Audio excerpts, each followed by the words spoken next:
Welcome back, you filthy exiles. So, I decided to obviously do a second build because no league is complete without doing multiple builds.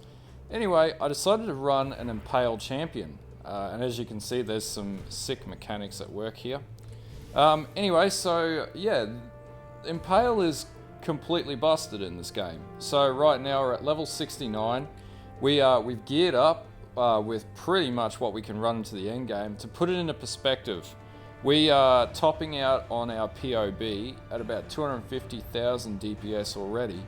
Now, investment into this build, 40 chaos for a 6-link terminus est, 3 chaos for a Devotos, 10 chaos for a 5-link, you don't even need a 5-link, Belly of the Beast, 1 chaos for hemophilia, boots, the 30 chaos but self-crafted, belt is a dirt cheap belt, pretty much no flasks required, self-crafted rings from just drops in bloody Heist. And then build tree wise, literally we're only running 2 of these large, medium cluster jewels with Titanic swings and magnify, and that's just to get our AoE up. So we do crazy AoE. And we at 69, this character can now do T14 maps. Just to show you, here's an ALK T14 map. We're not going to run it with any other modifiers, just for the case of example, because it's still only level 69. We haven't got our final ascendancy yet. And so pretty much we just basically slam through, and this is a level 69 character with IMPALE doing a T14 map. Now, while that might not sound overly impressive, it is quite impressive, because to put that in the scale, most characters struggle to get to T14, before like level 85 or so, let alone, this low of level, and just basically absolutely tuning content. Look at this, it's disgusting. Now, bossing is still a bit rippy from time to time because our health pool isn't developed yet. We haven't invested in anything to do with our health pool because we've got so many unallocated points at this stage that we just haven't leveled up. But as you can see, clear speed wise, this is just disgustingly fast. Our tooltip hits 108k DPS just in sand stance as well, so we'll find the boss. Won't take us very long at this stage. Mana, we still have a bit of mana problems to deal with from sustainability, but nothing a flask can't help with. We'll skip the side area. I know I'll get persecuted for doing that, but it's all good.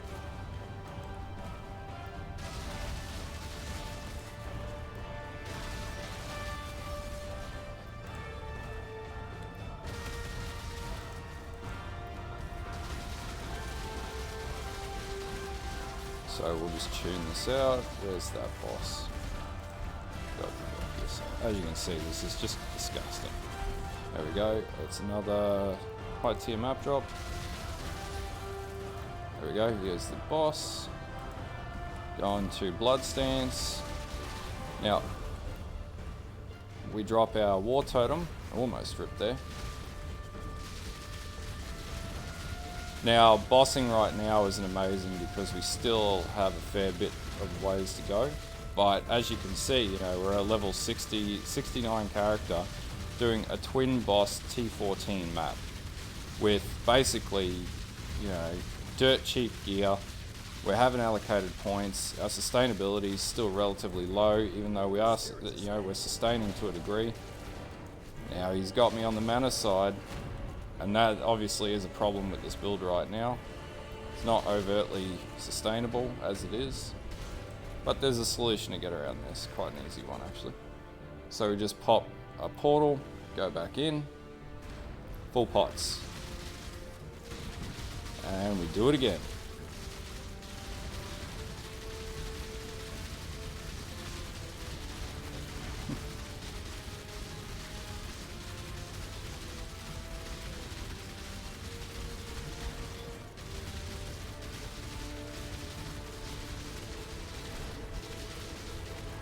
There we go, twin T14 map with a level 69 character. So how do I do this? Well, first of all, we run a champion. That's pretty much the core rule here. And I'll put 2 separate POBs in the description below. I'll put the POB as it is right now to basically give you a progress of where this is at, and I'll give you the POB that I've modified to basically the way that I want to play it and to get the AoE up.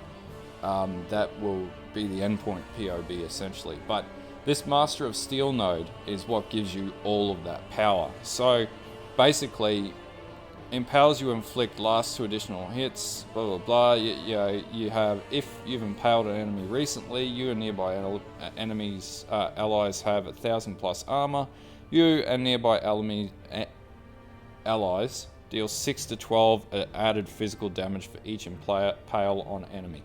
So, we've got Unstoppable Hero, again, cannot be stunned while you've got Fortify, increased attack speed with Fortify. And then we've got Conqueror, which gives you damage reduction taken and health regeneration for taunted enemies. And then Worthy Foe, which means enemies taunted by you cannot evade attacks, which is 100% accuracy. So if you're critting, you're always going to be, essentially, it's going to increase your probability of hitting crits tenfold. Now, the way the tree works is basically around building AoE, Impale, Crit, and in my variation of this build, we use the Hemophilia, so until we can get an Explodey chest, which is what the optimum build for this will include, we'll change this out to an Explodey chest. We're using Hemophilia gloves, which proc bleed, and then that also means enemies pop and explode, and they deal 5% of their maximum life as physical damage. This is just a really cheap version of Explodey chest. Now, the reason why this is so powerful is because the Impale physical, the physical damage or the overwhelming effect of Impale increases the impact of bleed damage, because it's sort of like a physical damage over time modifier, and that basically amplifies the effects of bleed. So in this case, this is a very relevant set of gloves.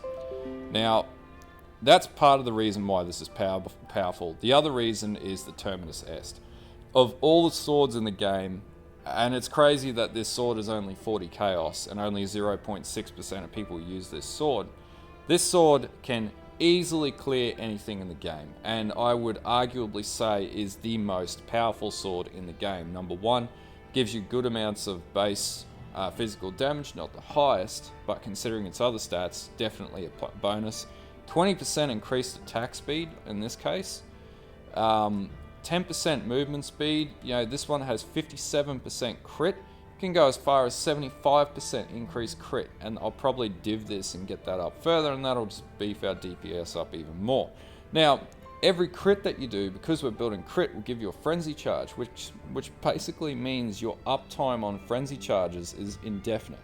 So as long as you're critting, you're going to get frenzy charges. Now, coupled with Fortify, which we run in our gem setup. So the gem setup is Cyclone, Infused Channeling, merely physical damage. I have a Divergent gem. I just wanted to try that out. Anomalous Impale I'm using, but you can just use Impale.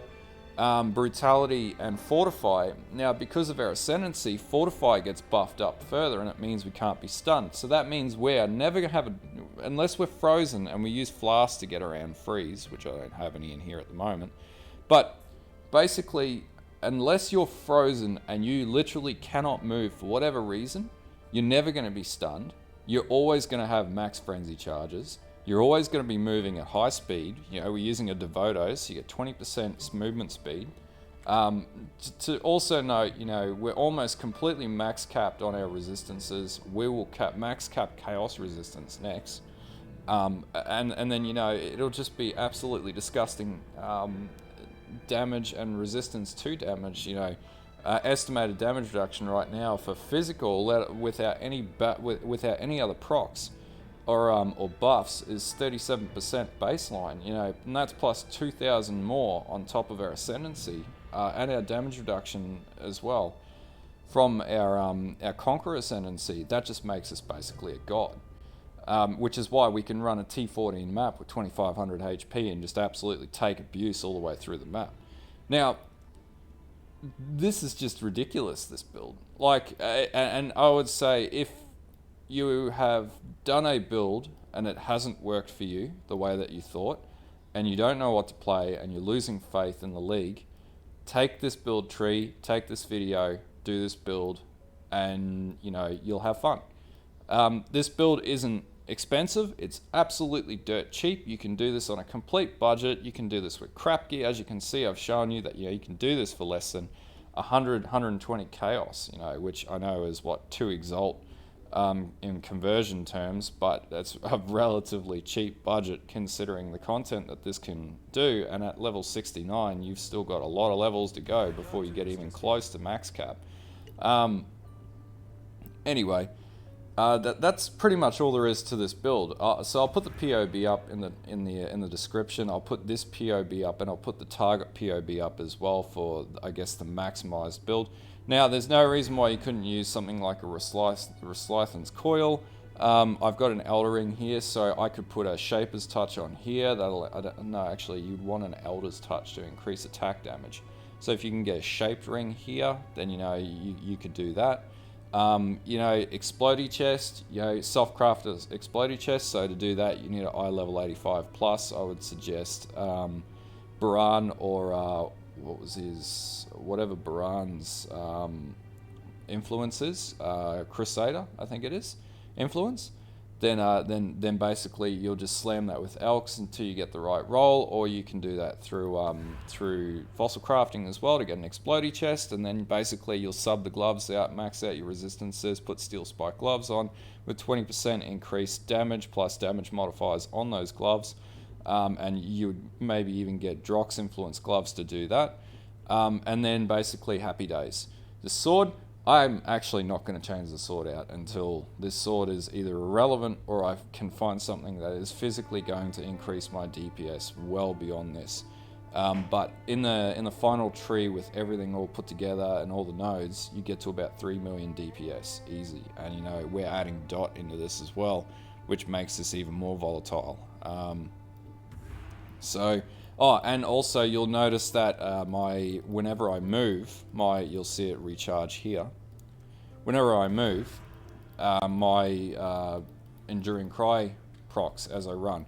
The way that you do this is you map, number one, you'll need to take this Call to Arms node down here, and then you map your war cry to your move button or your left click, and it'll just pop every time you move. Because it's an instant cast, there's no delay time, you'll basically always have your Enduring Cry up, which will increase your sustainability significantly.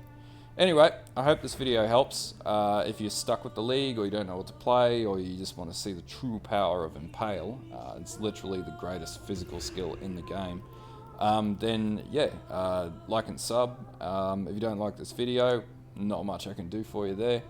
And if you want to follow my Patreon, there'll be a link in the description. And until next time, bye.